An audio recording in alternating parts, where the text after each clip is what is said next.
அனைவருக்கும் வணக்கம். இன்றைக்கு நான் உங்களுக்கு ஒரு ஹேர் ஆயில் ஒன்று மேக் பண்ணி காட்ட போகிறேன். அதை எப்படி செய்கிறேன்றதை பார்ப்போம் வாங்குவோம்.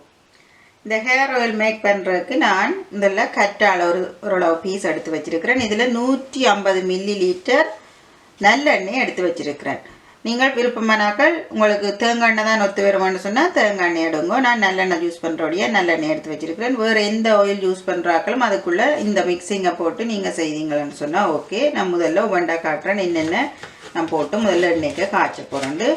கற்றாழை ஓரளவு பீஸ் எடுத்து வச்சுருக்கிறேன். அதை வெட்டி நாங்கள் மிக்சி கப்பில் போடுவோம்.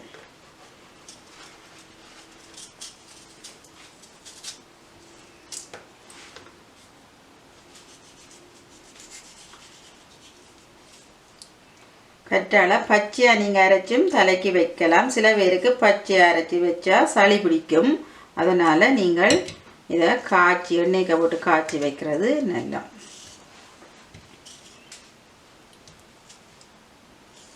தோல் இல்லாமல் நல்ல வடிவாக நீங்கள் எடுத்து வெட்டி எடுக்கணும். கொஞ்சம் கற்றாழை வழுக்கிற தன்மையாக இருக்கும், பார்த்து கவனமாக வெட்டுங்கோ.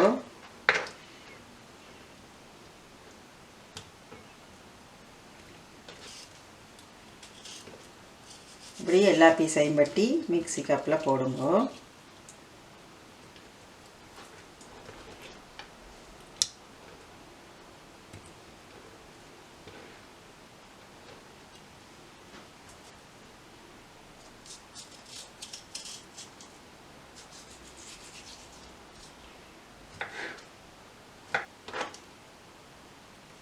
அடுத்தது நாங்கள் இந்த நெல்லிக்காய் எடுத்து வச்சிருக்கிறோம். இந்த நெல்லிக்காவையும் சின்ன சின்ன வெட்டி நாங்கள் இதுக்குள்ளே போடுவோம்.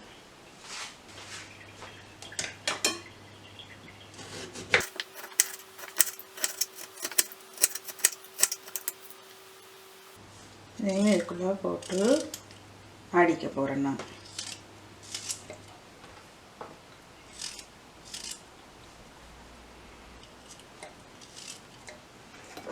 மூன்று நெல்லிக்காய் காணும். 150 மில்லி லிட்டர் எண்ணெய்க்கு 3 நெல்லிக்காய் காணும்.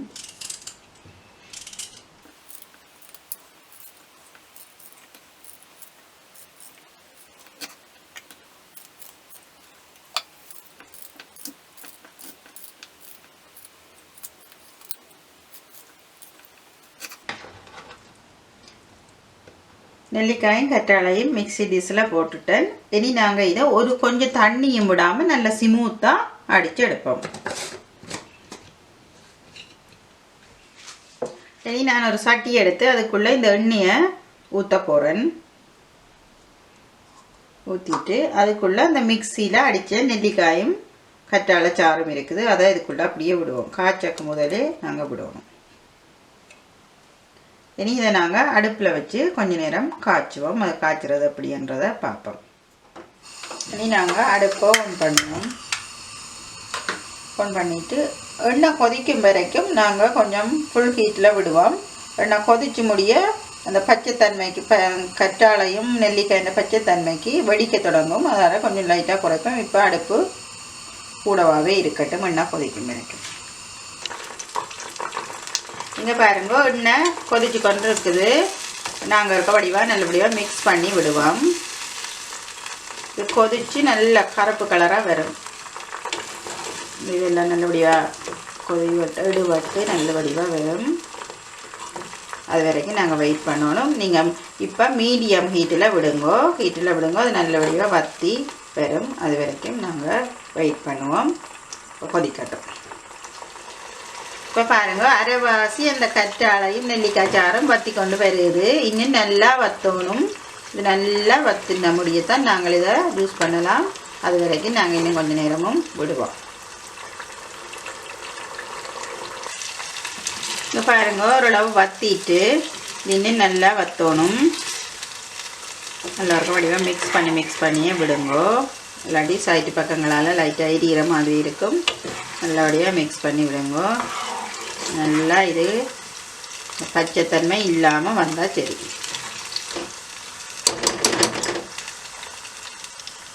இங்கே பாருங்க, நல்லா அந்த சாறு சாறுத்துட்டு சிலது அடிபடாத மாதிரி இருக்குது, அது பிரச்சனை இல்லை. மிக்சியில் அடி விடாத மாதிரி இருக்குது, அது ஓகே. இனி நாங்கள் இதுக்கு ஒரு கப் அளவுக்கு, ஒரு கைப்பிடி அளவுக்கு கருவேப்பிலை, காஞ்ச கருவேப்பிலை எடுத்து வச்சுருக்கிறேன். அதுதான் நல்ல பச்சை கருவேப்பிலையை விட காஞ்ச கருவேப்பிலை அதை நாங்கள் போடுவோம்.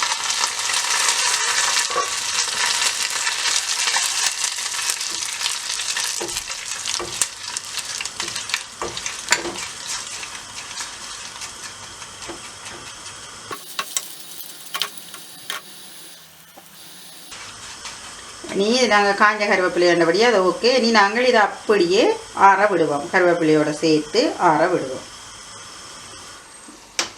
நல்லா ஆறி முடிய வடித்து நாங்கள் கண்ணாடி போத்தலுக்குள்ளே விடணும். இது நல்லா ஆறட்டும். இனி எண்ணெய் நல்லா ஆறிட்டு ஆகலும் நல்ல கோல்டாக இல்லை, பட் லைட்டான சூடு இருக்குது. அப்போ தான் கொஞ்சம் அந்த வடித்து இந்த கழிவுகளை எடுக்க ஈஸியாக இருக்கும். நீங்கள் இந்த இலியலை இப்படி கொஞ்சம் நேரம் சரித்து வச்சு எடுங்கோ. எடுத்து அதை அரிஞ்சு போட்டு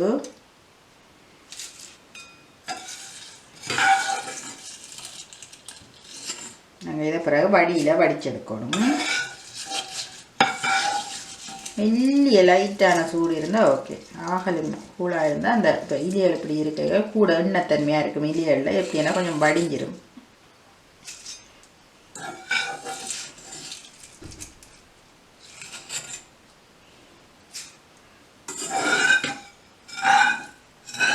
எல்லாம் இப்படி வேறு அதை இப்போ நாங்கள் இதை வடியில் வடித்து எடுப்போம்.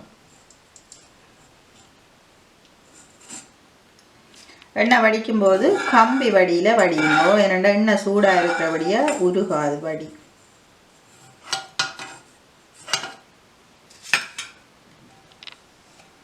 நாங்கள் இங்கே ஒரு டிஷ்ஷில் முதல்ல வடிச்செடுப்போம்.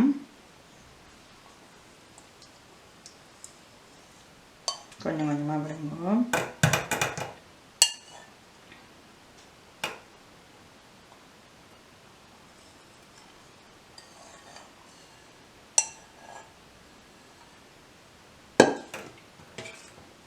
வடிச்சிட்டு அதுக்கு வடிக்குள்ளே போய் அமர்த்தினீங்கன்னா அந்த எண்ணெய் போய் நல்லா வடிஞ்சு வந்துடும்.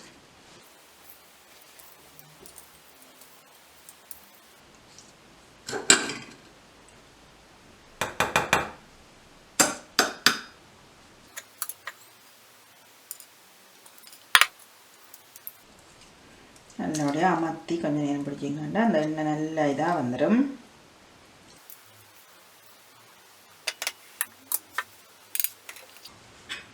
கடைசி வரைக்கும் நல்லபடியாக வடியில் போட்டு வடித்து விடுங்க.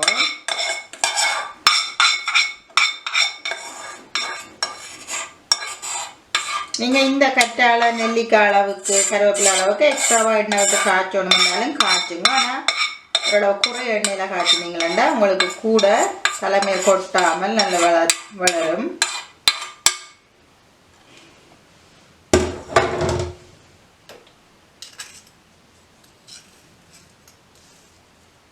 இந்த எண்ணெய் நீங்கள் 2 மணித்தியாலம் தலையில் போட்டு தேய்ச்சிட்டு கொஞ்சம் எடுத்து 2 மணித்தியாலத்தை பிறகு முழுகுனீங்களான்னு சொன்னால் ஓகே இருக்கும்.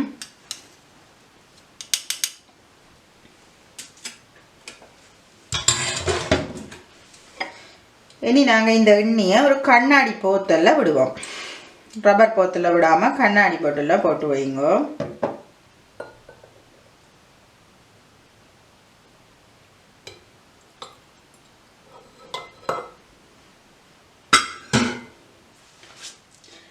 நீங்கள் இந்த எண்ணெய் ஊற்றும் போது அடியில் கொஞ்சம் அந்த கரைசல் இருக்கிற மாதிரி இருக்கும். அது கொஞ்சம் நேரத்தால் படிஞ்சு கீழே போயிடும். அது பிரச்சனை இல்லை. நீங்கள் வடியில் வடித்து எடுத்தீங்களான்னு சொன்னால் ஓகே. இதுக்குள்ளே நாங்கள் ஒரு தேக்கரண்டி அளவுக்கு வெந்தயம் அப்படியே காய்ச்சினா பிறகு போட போகிறோம். அதுக்கு பிறகு ஒரு அரை தேக்கரண்டி அளவுக்கு சின்ன சீரகம் போட்டு அப்படியே நாங்கள் எண்ணெயை நல்லா சூடு ஆற விட்டு மூடி வச்சு விட்டால் ஓகே. அதுக்கு பிறகு நீங்கள் அதை டெய்லி எடுத்து டெய்லியோ இல்லை வாரத்தில் 2 தரமோ எடுத்து தலைக்கு வச்சுட்டு முழுன்னா அதற்கான பலனை நீங்கள் அடையலாம். எண்ணெய் ரெடியாக இருக்குது. இது உங்களுக்கு 1 மாதத்துக்கு தேவையான அளவுக்கு நான் செஞ்சு வச்சுருக்கிறேன். நான் செய்த ஹேர் ஆயில் ரெடியாக இருக்குது. இதே மாதிரி நீங்களும் ஒருக்கா செய்து பாருங்கோ. உங்களுக்கும் இது நிச்சயமாக பிடிக்கும். அதே மாதிரி நான் உங்களை இன்னொரு வீடியோவில் சந்திக்கிறேன். நன்றி.